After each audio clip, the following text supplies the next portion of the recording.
मित्रों को मेरा सादर प्रणाम है।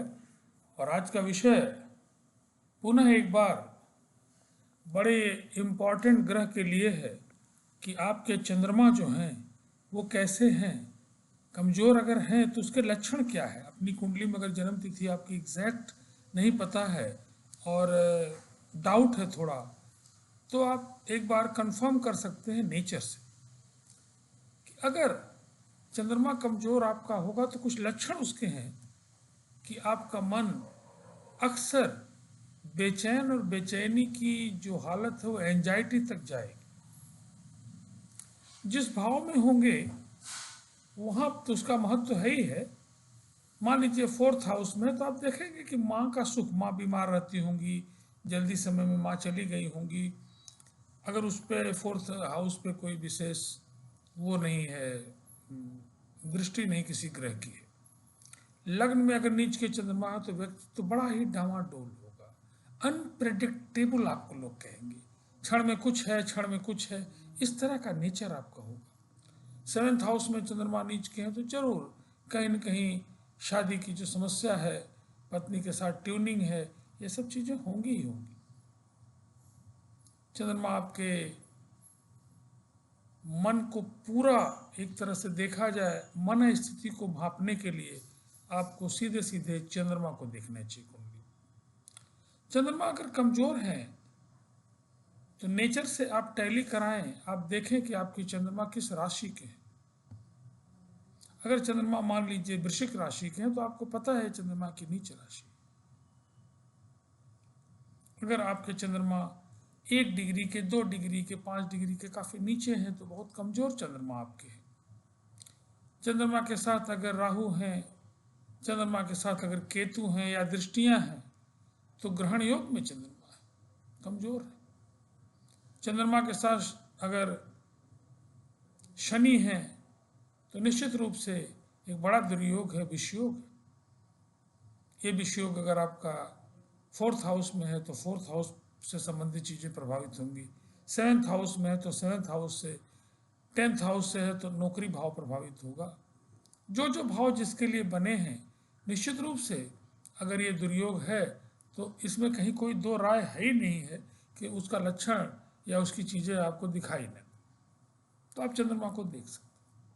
अब सवाल है कि चंद्रमा को कैसे मजबूत करें, दैट इज़ वेरी इंपॉर्टेंट। मेरा जो अनुभव कहता है काफ़ी दिनों का, 10-15 साल का, कि चंद्रमा को मजबूत करने का जो सबसे बड़ा उपाय है वो शिव आराधना है। आप जानते हैं कि चंद्रमा उनके ललाट पे सुशोभित है। भगवान शिव की चंद्रमा पर बड़ी कृपा है, तो शिव जी की आराधना सबसे बड़ी रेमेडी है। अगर आप ओम नमः शिवाय का जाप अनवरत लगातार कंसंट्रेशन के साथ करते हैं तो आप देखेंगे खुद भी आपका मन जो नॉन कंसंट्रेट है, क्षण क्षण बदल रहा है, बेचैनी है, वो निश्चित रूप से कम होगी। इसमें कहीं दो राय नहीं है, कम होना है उसे। दूसरी कि जलाभिषेक आप भगवान शिव पे करें, शिवलिंग पे करें, प्रभु पे जलाभिषेक, आप देखेंगे कि धीरे धीरे आपको काफ़ी आराम मिलेगा। स्वास्थ्य खराब रहता है अगर आपका, तो निश्चित रूप से स्वास्थ्य में मन भी आता है, मन से ही आपका शारीरिक स्वास्थ्य भी रिलेटेड है। तो महामृत्युंजय का जाप है, लेकिन सबसे आसान जो जाप है वो ओम नमः शिवाय। ओम नमः शिवाय इतना सरल और प्रभावकारी है कि आप ओम नमः शिवाय के जाप को पूरे मनोयोग से करिए। आप देखेंगे धीरे धीरे कंसंट्रेशन और बिना किए आपको बेचैनी होगी और आपको रोज करने का मन करेगा। तो ये जाप अगर प्रतिदिन आप करते हैं तो बहुत ही शानदार है। रोज आप 1 माला 2 माला, माला का अगर झंझट आपको लगता है, कर्मकांड है, तो ऐसे ही बिना अनकाउंटेबल आप करिए ओम नमः शिवाय, ओम नमः शिवाय। आप देखेंगे कि चंद्रमा संबंधी जो परेशानियां हैं, आप अपना भी भला करेंगे, अपनी माँ का भी भला करेंगे। अगर ये चीज़ आप प्रैक्टिस में लाते हैं तो जो आपकी माँ रुग्ण है, जो आपकी माँ का स्वास्थ्य ठीक नहीं है, जिनका सुख आपको नहीं मिल पा रहा है, वो भी ऑटोमेटिक क्या होगा, ठीक होगा। तो मेरा यही मानना है कि ओम नमः शिवाय का जाप आप करें। और जो ज्योतिर्लिंग हैं वो पूरे देश में अगर आपके पास सुलभता है आप जा सकते हैं। ऐसा नहीं कि कंपल्सन आप जा सकते हैं, अगर पैसे नहीं हैं, प्रॉब्लम है तो कोई बात नहीं, आप यहीं से बैठे बैठे आप ज्योतिर्लिंग का ध्यान करेंगे, प्रभु का ध्यान करेंगे तो आपको फल मिलेगा। लेकिन अगर आप सक्षम हैं तो आपको निश्चित रूप से जाना चाहिए और उसका फल आपको निश्चित रूप से प्राप्त होगा।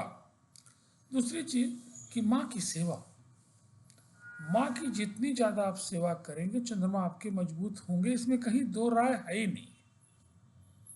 माँ अगर आपकी जीवित हैं तो उनकी सेवा करिए, नहीं भी हैं तो आप उनका ध्यान करके अपनी माँ को याद करिए, उनके प्रति श्रद्धा रखिए, उन्हें आप मातृदेवो नमः सुबह सुबह करिए। देखिए कि आपको चंद्रमा संबंधी जो परेशानी है, जो मानसिक पीड़ा है, उसमें जमीन आसमान का अंतर आएगा। थोड़ा मोड़ा नहीं अंतर आएगा, पूरी तरह खत्म भी हो सकता है। माँ में तो इतनी शक्ति है कि आपके इस पीड़ा को पूरी तरह से खत्म भी कर सकती है।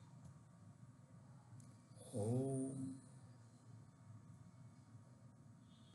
आप जानते हैं कि शक्तिपीठों में माँ ही है, उनकी कृपा सबको चाहिए। प्रभु को, प्रभु ने भी माँ की आराधना की।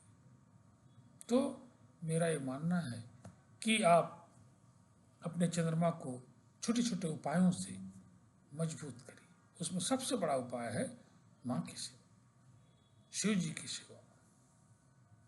और ओम चंद्राय नमः,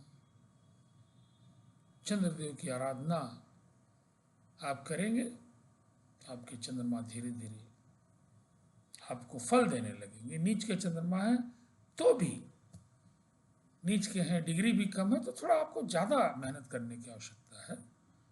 आप एक माला, दो माला, 15 मिनट तक, 10 मिनट तक आप उसी में ओम नमः शिवाय, ओम नमः शिवाय, ओम नमः शिवाय, ओम नमः शिवाय देखिए, लीन हो जाइए।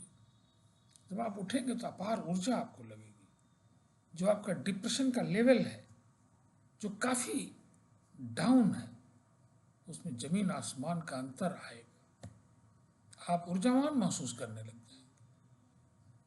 तो निश्चित रूप से आप चंद्रमा को मजबूत करिए, एक बड़ा फैक्टर है।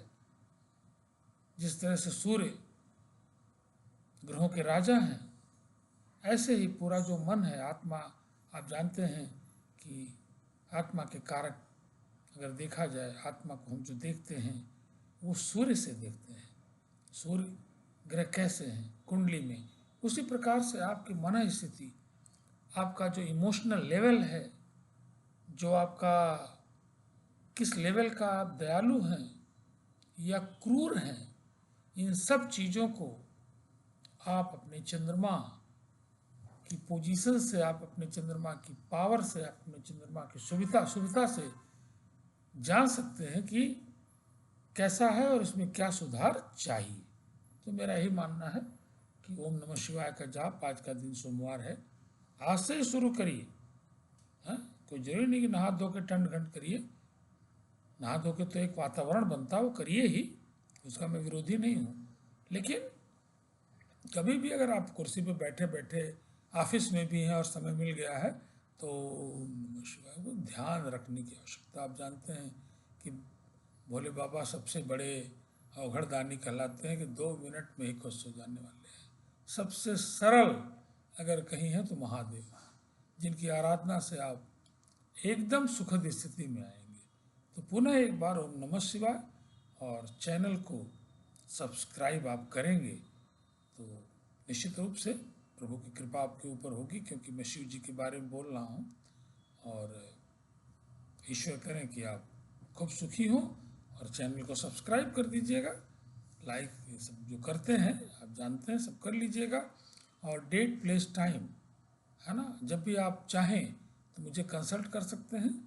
देने के बाद डेट प्लेस टाइम अगर आपके पास है तो आप मुझसे कंसल्ट कर सकते हैं, नहीं है तो बच्चों का भी देख के थोड़े हद तक जान सकते हैं। और नंबर एक बार फिर से मैं बोल रहा हूँ, 9412012236। एक बार पुनः 9412012236। प्रोफेसर के श्रीवास्तव मेरा नाम है और मैं केमिस्ट्री का बेसिकली सब्जेक्ट मेरा है पढ़ाने का, पढ़ने का, और मैं साइंटिफिक वे में आपकी कुंडली को एनालाइज करने का पूरा प्रयास करता हूँ और फलादेश को मैं आपको आपके साथ कंसल्ट भी कर सकता हूँ और आपको लिख के भेज भी सकता हूँ। तो पुनः एक बार ओम नमः शिवाय के साथ इस वीडियो को समाप्त कर रहा हूँ। बहुत बहुत धन्यवाद है आपको, बहुत बहुत सभी को मेरा प्रणाम।